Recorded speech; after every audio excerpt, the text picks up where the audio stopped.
Hello student, welcome to International Finance class in semester 1. My name is Songjun Jo. My office is in AMBS building 5.006. I want to introduce myself briefly to you. I obtained my PhD in financial economics on empirical asset pricing from Columbia University, New York in 2007. Before joining AMBS in 2009, I worked at Deutsche Bank in New York as a researcher. What I did there, I developed foreign exchange, so-called FX strategy, using information from bond market and other signals. Some of the material I'm going to talk about in this class will be based on the asset pricing I learned from my PhD and some of the trading strategy I developed in Deutsche Bank. Anyway, so this is my email address. In this class, I'm going to aim at the following things. I'm going to help you, student, to understand what are the successful FX trading strategy and investment strategy in international stock market. Specifically, I'm going to talk about arbitrage and FX speculations. Don't worry if you don't understand what this means. I'm going to talk about this one using example and derivation later on. And then I'm going to talk about successful investment strategy, so-called value, size, momentum, profitability investment strategy later on. Why we want to learn about these? First of all, if you wish to become a knowledgeable investor in FX or international stock market, you must know what are the well-known trading strategy. And if you want to get a job in financial industry, so this is based on my previous experience, in particular investment firm, you need to know what these are. Anyway, to achieve this goal, I have selected 6 main topics, and I will explain that in the next slide. In this class, in semester 1, I'm going to first talk about fundamental issues in international finance for 6 weeks, and then I'm going to talk about more advanced topic for mostly international investors for 4.5 weeks. So what is the topic 1? I'm going to introduce what are the FX market and what are the important terminology you must know. What is the meaning of FX risk? So these are very basic. You must understand to study all other topics. So you have to revisit topic 1 again and again if you're unfamiliar with some concept later on. And in topic 2, we're going to talk about covered interest rate parity and uncovered interest rate parity. We'll think about how to make arbitrage profit using CIP concept. And we're going to talk about speculation in FX using UIP concept. Then I'm going to talk about some successful trading strategy in FX market. And in order to understand that, we're going to talk about the concept of risk premium in FX market. And then in topic 3, we're going to talk about what is the equilibrium value of exchange rate using so-called purchasing power parity. And then we're going to combine covered interest rate parity and uncovered interest rate parity and purchasing power parity to talk about real interest rate parity. So why these are fundamental issues? No matter what you do, you become international investors or you're working for any multinational companies, you must know these 3 topics. In particular, in semester 2, if you don't know topic 1 to 3, you will get trouble. So you must understand topic 1 to 3 very clearly. And then part 2, we're going to talk about advanced topics. So first one we're going to talk about is the topic 4, international portfolio diversifications. I think you learned portfolio diversifications using domestic stocks. We're going to extend that to international setting. And then we're going to talk about international asset pricing model. You learn so-called CAPM and farm French model using domestic securities. We're going to extend that to international setting. Finally, I'm going to talk about empirical evidence on CIP, covered interest rate parity, UIP, uncovered interest rate parity. Why these are important? Because these are related to very important investment strategy in FX market. So we're going to talk about these in this semester class.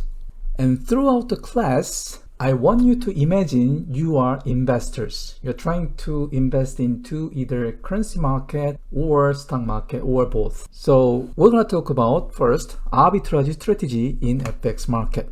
What is the arbitrage? So you need to find 2 equivalent assets with different price. So you have one asset here In one market, you can buy and sell this asset with $5. In the other market, you can buy and sell this asset with $10. So $5 and $10. Obviously, we have different price for the same good. In this case, you can do arbitrage. You can buy this asset in this market and sell that right away in the other market. You can make $5 profit. You're making money without taking any risk by implementing this strategy. We're gonna take a look at so-called triangular arbitrage in topic 1. And then we're gonna talk about covered interest rate arbitrage in topic 2 and topic 6. Now, obviously, this kind of opportunity is very rare and it only happens temporarily because of temporal imbalances happening somewhere in FX market. And these are not available to you. These are mostly available to high frequency traders, which means they trade at nanosecond interval. They buy now and after 1 nanosecond they sell. So something like that. And if these arbitrage opportunities is persistent, then something is wrong. This kind of opportunity should be very rare, but if there is opportunity like this for a longer period, there must be other fundamental reasons. So we're going to talk about this fundamental reason in topic 6. And then we're going to talk about FX speculations. So these are not arbitrage. You need to take risk. You're going to invest into something, but you are exposed to risk. And if you make some money, that could be the compensations for taking risk.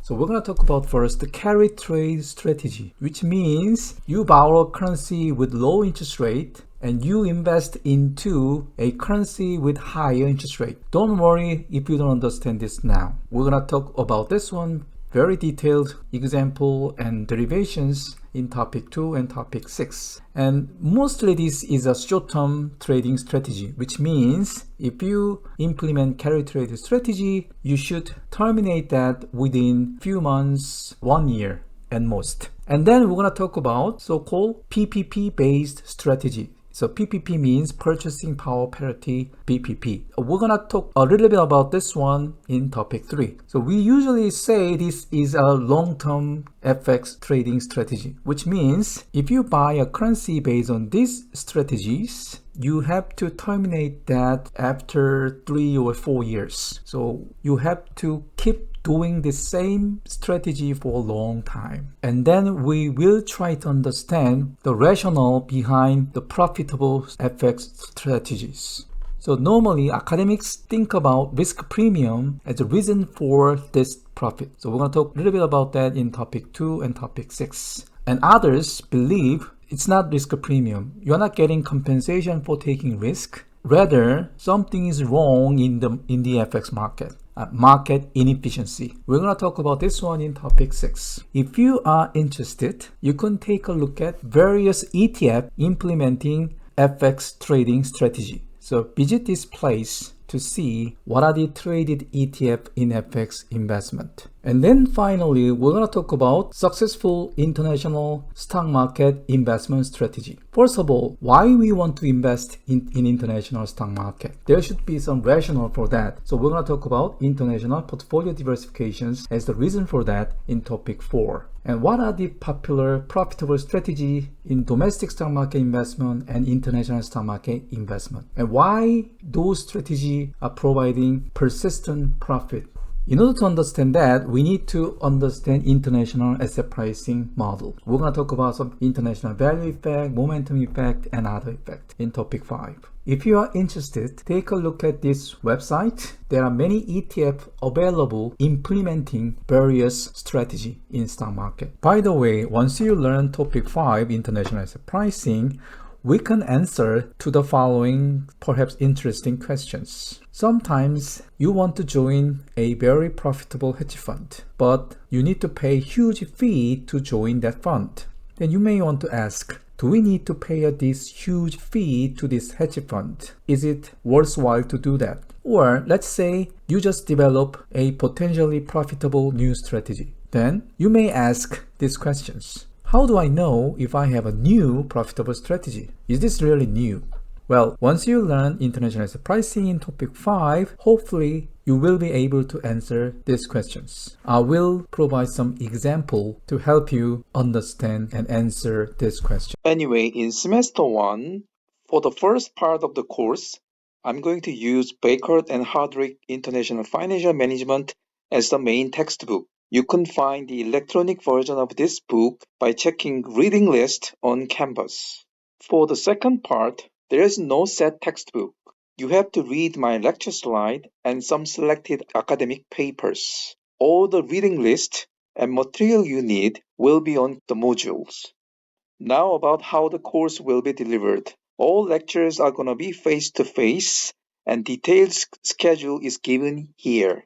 I'm going to follow my schedule precisely as much as I can. To support your learning, we have several feedback channels. First, there are optional online drop-in sessions every Tuesday from 2 to 3 p.m. from the third week's October 14. So we're going to talk about practice questions for each topic in these online sessions. Now from October 14 to October 28, TA of this course, Samia, will cover topics 1, 2.1 and 2.2, and then from November 11th to December 9, I'm going to take care of all other practice questions and some of the past exam questions, etc. Zoom link will be available in the home section on campus. By the way, don't worry if you cannot attend these sessions. The recording on Zoom session will be uploaded for everyone unable to attend live. And my office hours are every Tuesday from 3:30 p.m. to 5 p.m. It's going to be 15-minute slot. Please drop me an email to book my office hours. So it can be either face-to-face or online. For the face-to-face office hours, you can visit my office, AMBS 5.006, to meet me. If you want online office hours, you can send me an email, then I will send an invitations to you. We also have discussion board on Canvas. We're gonna use Padlet for Q&A. Each discussion board is organized by specific topics covered in the lectures and practice questions. I'm going to monitor the board frequently to answer your questions, so please check this regularly. Finally, don't forget there's a revision class scheduled for December 18. I'm going to provide some exam tips and guidance to you. Let's talk briefly about assessment. The semester 1 exam is gonna be in January and it will be online. It's 90 minutes long with 12 multiple choice question MCQs and one short essay style questions. I will give you more detail and advice on this one during the revision class on December 18. By the way, semester 2 exam will be set by Professor Ian Garrett, so you need to ask him about that. Anyway, in January exams, there are two sections. The first section is the MCQ part. 40 marks will be assigned to MCQ part. You need to solve 12 questions randomly chosen out of 36 questions. And you need to choose one short questions out of two questions. There will be two random set of the essay questions. So each of you will get one of those two random essay set, and then you need to choose one out of that set.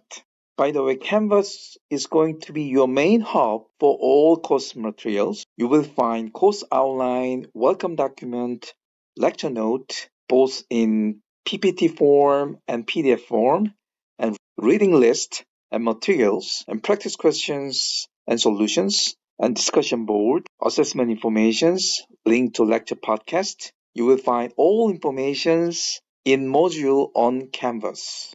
And any class will look like this. It will start with a quick recap of the previous week's material. Then there will be a main lectures. And from 1:50, there will be 10-minute break. During that time, I'm going to give you the 6-digit PIN number for attendance check. Then from 2 to 2:45, I'm going to have second part of the lecture. And then 5 minutes or 10 minutes, the end of the class, I will do some Q&A. If you have questions about the welcome document or anything else, you can scan the Padlet QR code given here and post your question directly. So to sum up, attend lectures, Use all the support channel, feedback channel. You need to check Canvas regularly, also discussion board, and do not hesitate to ask questions whether in person, by email, or on the discussion board. I'm looking forward to working with you this semester.